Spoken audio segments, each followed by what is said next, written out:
What is on your mind today, Tyler? All right. Well, since you guys, I wasn't planning on starting here, but since you guys mentioned someone quitting on their team.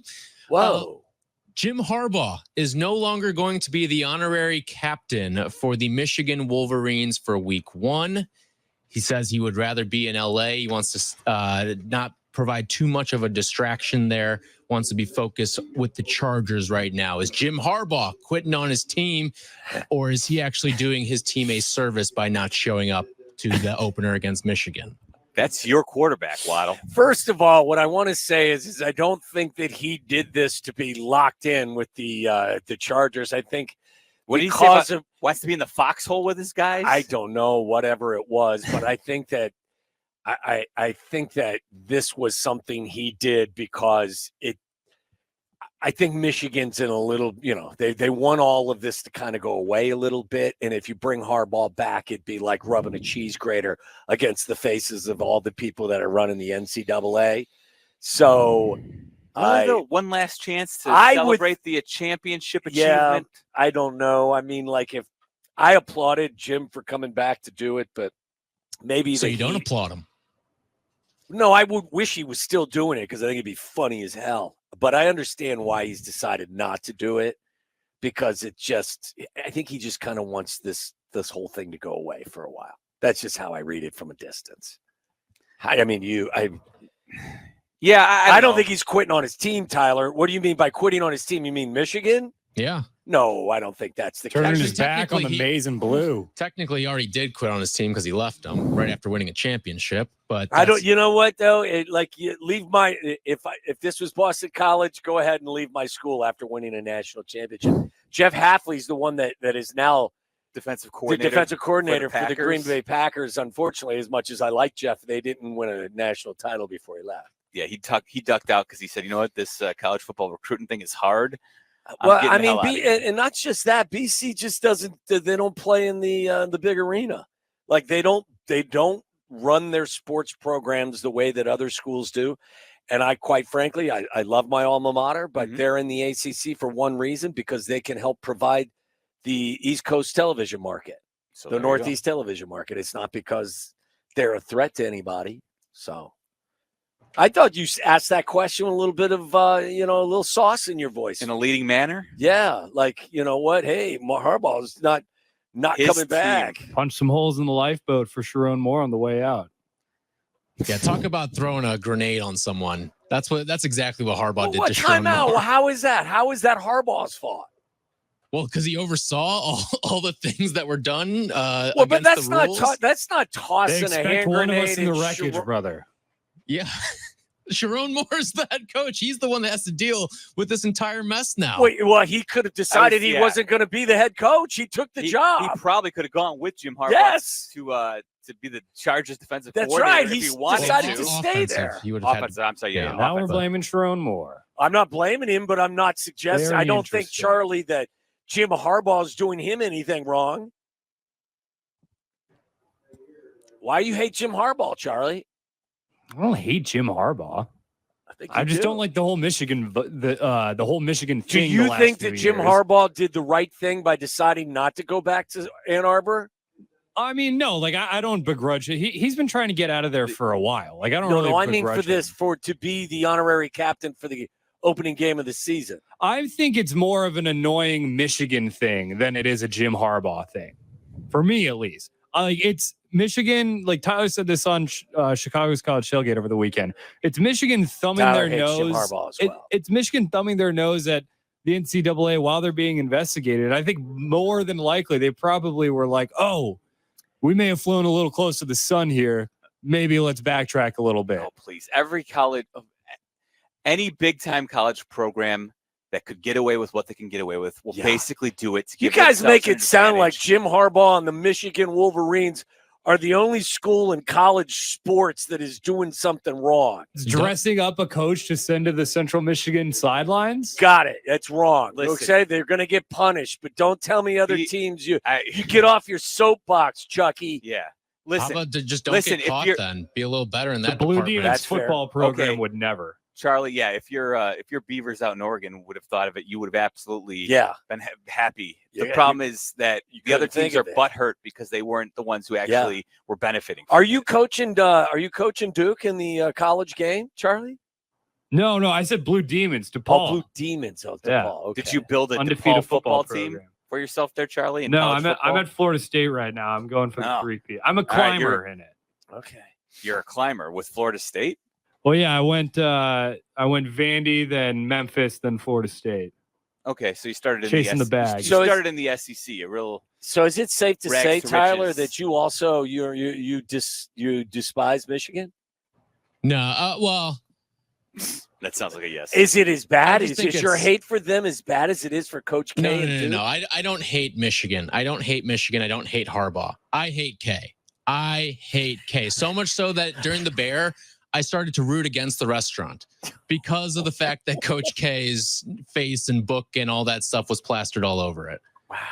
There was a point where I was rooting against the restaurant. That's twisted. All right. Anyway, let's get to some Bears football here. Charlie brought up an interesting point to me earlier today. If the Bears were to work out a trade for one of these edge rushers that may or may not be available, whether it's Haason Reddick or Matthew Judon, would you rather give up less and acquire Matthew Judon or give up a little bit more and acquire Haason Reddick? Good question. So Haason Reddick is entering his age 30 season, while Matthew Judon will be in his age 32 season. So 2 years older for Judon, who has 1 year left with about $6.5 million against the cap. And I've seen some speculation, again, you don't really know, but like 4th or 5th round pick might be what it would take to get it done for Judon. And then obviously you might have to figure out some type of contract extension to get him happy enough to at least come out and play, whether it be 1 year, whatever you want to do. But that was, and then we know Haason Reddick right now, Joe Douglas has already come out and said he's not trading him. So I don't know what it would take to make that deal happen. Yeah, I would think that I would, to address your question, I would probably be more inclined to give up less. Isn't that what the question was? Yeah, less for Judon or more for Reddick. Yeah, I think, as Meller said, Reddick is a younger player.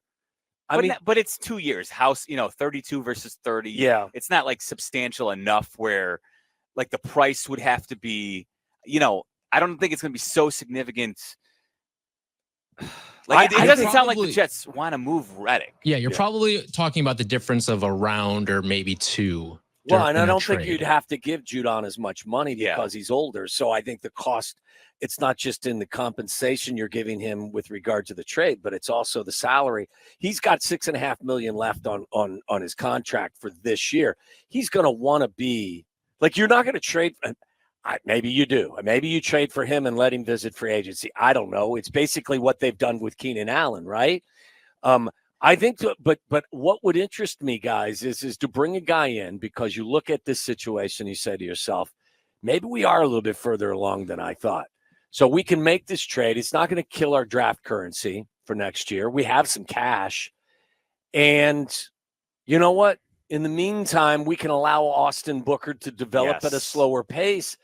And if he does show some signs, we can move on from Judon after this year or next. Yeah, I'm in love with the idea of bringing Judon just because, like, it's nice to see Austin Booker flash in the first 2 games. Really excited about that. That is under no circumstances is that situation. I wish for the best, but there is no sure thing there. Of course, and the truth is that even if Austin Booker comes out and is the steal of this NFL draft and it's gangbusters, you know what? 2 pass rushers is not enough. You can never have enough pass rushers. We've seen this in the NFL, in the modern NFL. There's a rotation. I guarantee you would have plenty of room on this roster for Montez Sweat, Matthew Judon, Austin Booker, even Dominique Robinson, if he's somebody who you think could actually play better as the season progresses. So you cannot have enough pass rushers. Yes. And to that point about having the money available, I've been asking you this question quite a bit off the air. What are you saving this money for? That, you've got $21.5 or so million worth of cap room. And so if it's not going to be a trade at the deadline, I hope they're just not going to let it waste away because we've been a little bit squeamish about the offensive line and you haven't really addressed that. So you might as well use it on someone like Judon if he's available. Yeah, they've got options. Maybe it is you are saving a little bit of powder for Tevin Jenkins if he proves to you that he can stay healthy. Maybe, you are saving the money for, a Brisker or a Gordon extension as well. You know what? And maybe if Keenan Allen blows you away and this offense takes off in Caleb Williams' rookie year, and you're like, you know what? It's great having these 3 wide receivers. Maybe we can make it work for one more additional year. Let's try and get. I'm not going to get this $21 million back, so exactly. I got to use it. So maybe that's Ryan Poles' thinking, is he doesn't want to be pot committed before he knows exactly what he has. I'm on board with the following, guys. I want Ryan Poles to call the Jets, and I want him to call the Patriots and just have a conversation, just to see kind of what it would do. I don't think he should overpay with money or draft currency to make the deal, but I do believe that he should inquire to see what it would cost. All right, I want to get to another guy who's upset with his contract, and that is Brandon Aiyuk. We got new details earlier today from Ian Rappaport saying that the Steelers and Niners have the framework of a deal together, and if Aiyuk is good with the contract, then that trade's going to go through. San Francisco also has an offer out to Aiyuk on a long-term deal for him to stay, but he has yet to accept that offer. This story has gone back and forth so many times, more than probably any of these contract trade type of stories that I remember seeing in the NFL. But with Brandon Aiyuk, when you see a new update to this story, is it more tiresome, or does your intrigue grow each time you see a new intrigued. Update? I really am, because for a number of reasons.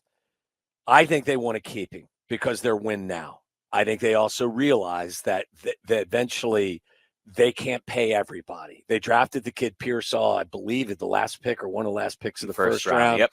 I think they like him. He was on the injured list early, but I think they like him. I think they want to keep Brandon Aiyuk, but I think they're trying to do it at their price. So, and I would assume Aiyuk wants to be in San Francisco because it gives him the best chance to win, and they will feature him. So I think it's actually probably, from the outside looking in, not a bad approach by John Lynch and Shanny, because they'll move on if they have to, but they don't want to. So if they're going to re-sign Aiyuk, it's going to be at their price. You know what's funny is this is a situation, too, where I think the Bears getting their deal done with DJ Moore may have actually thrown a monkey wrench in the 49ers' whole process, because I think it hurt Aiyuk. Yeah, that's right. It may have hurt him, but I think the point is the 49ers are looking at DJ Moore's contract and saying, listen, we love you. You're a very dynamic receiver. This offense functions much better with you in it. But look at what DJ Moore has done in his career. Like, this is what he got. Why can't you take something in this neighborhood to make it work? And listen, you can always ask a guy to do that, but ultimately it's his prerogative to say, no, I want the most money that I can get. And I think I've earned it. Yeah. And it's absolutely his prerogative. But at the same time, you wonder, if they do end up trading him to Pittsburgh, will he end up regretting the situation? Because we've talked about Justin Fields' limitations. We've seen Russell Wilson seems to be on his last legs as a starter in this league. He may end up getting a bunch of money, but it may not be with the career success that he's having in San Francisco. And I would sell him on that, Jeff. I would say, look, this is Kyle Shanahan. He's arguably the best play caller in the National Football League. You've got a situation here where we focus on you, like we highlight you. I would assume he likes being there. You're going to go to the other side of the country. You're not going to know what you're going to get into. Sometimes being where you're more comfortable, or you're more, aware of what's going on. I don't know. I don't know what Brandon Aiyuk's. I don't know what his priorities are. If it's most money, I would assume it's going to be with the Steelers. If it's the best situation, then I think the 49ers still got a chance. And the real question is, how much of a difference is there, right? How much are the Steelers willing to pay him per season? Because they're not going to break Justin Jefferson's number. I wouldn't think. No, I wouldn't think so, because they're going to have to pay Pickens at some point too. Yeah, so it's really fascinating to see how much of a difference there is between what the 49ers are actually offering and what the Steelers are willing to pay him. I think the average NFL fan, though, Tyler, doesn't have as true an appreciation for Aiyuk as the player that he is. I think he's a better player than the average NFL fan kind of acknowledges, because they just you got Debo, you got Kittle, and you got McCaffrey. Yes. And those three guys. And then he's not even the quarter. We're doing all those names and not even naming the quarterback, Exactly. right? Like, and it's probably the most recognizable name on the offensive line as well, with Trent Williams as a part of that. So, so this has been the summer of quarterback or of contracts in the NFL and disputes. I think you look at the roster; it's kind of a star-studded list here. But which one to you it takes up most of your attention here? I'll give you a couple names. So we've got this new development in Jamar Chase's contract issue, because he may be starting a holdout. We're not exactly sure what's going on there, but he was holding in. He was not at practice today. You've got everything going on with Aiyuk, like we mentioned. Then you've got the trio in Dallas with Dak, CeeDee Lamb, and Micah Parsons. And then the Haason Reddick issue as well, because that has been probably the nastiest back and forth between team and player. So it kind of goes to this question, because I was asking Waddle about this earlier today. What exactly is Jerry Jones's plan with CeeDee Lamb? I said, I can completely understand looking at Dak Prescott as a very good starter in this league, but also understanding that they've run into better teams in the playoffs and that they have been, losing these. Jerry's asking himself, what have I won with you? Yes, and there's some soul-crushing losses in the playoffs with Dak at the helm. So do I really want to sign up for more of that, and I have to pay Dak now $50, $60 million? Because remember, he cannot be franchised. That was part of his agreement in his last contract. So he's going to hit the free agent market. So he is going to probably be the highest-paid quarterback at the end of this season somehow, some way, when he hits the free agent market. And I can see why Jerry Jones might be reluctant to sign up him.